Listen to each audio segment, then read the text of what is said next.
आनंदाच्या सहलीवर विरजण घालणारी अत्यंत हृदयद्रावक घटना अलिबाग तालुक्यातील नागाव येथे घडली। स्विमिंग पूलमध्ये बुडून 6 वर्षीय चिमुकल्याचा दुर्दैवी मृत्यू झालाय। कुटुंबाचा क्षणिक निष्काळजीपणा मुलाच्या जीवावर बेतला। निष्पाप जीवाच्या अकाली मृत्यूमुळे परिसरात शोककळा पसरली आहे। रोहित चंद्रकांत पाटील हे त्यांची पत्नी अस्मिता, मुलगा रिशांक आणि मेहुणीसह नागाव येथे मित्र स्वप्नील वसंत शिंदे यांच्या खासगी स्विमिंग पूलवर गेले होते।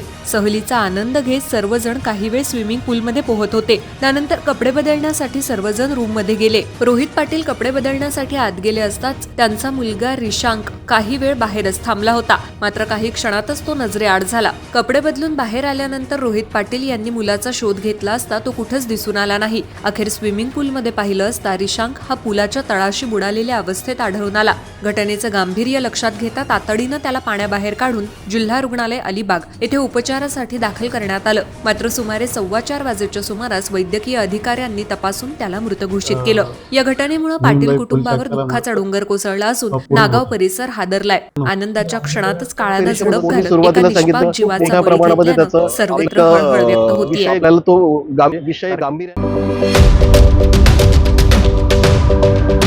YouTube वर सुद्धा रायगड टाइम्स सर्च करा आणि पहा रायगडच्या कानाकोपऱ्यातील प्रत्येक बित्तम बातमी। आणि हो, लगेच सबस्क्राइब बटनवर क्लिक करायला विसरू नका। रायगड टाइम्स, आपलं चॅनल, आपला आवाज।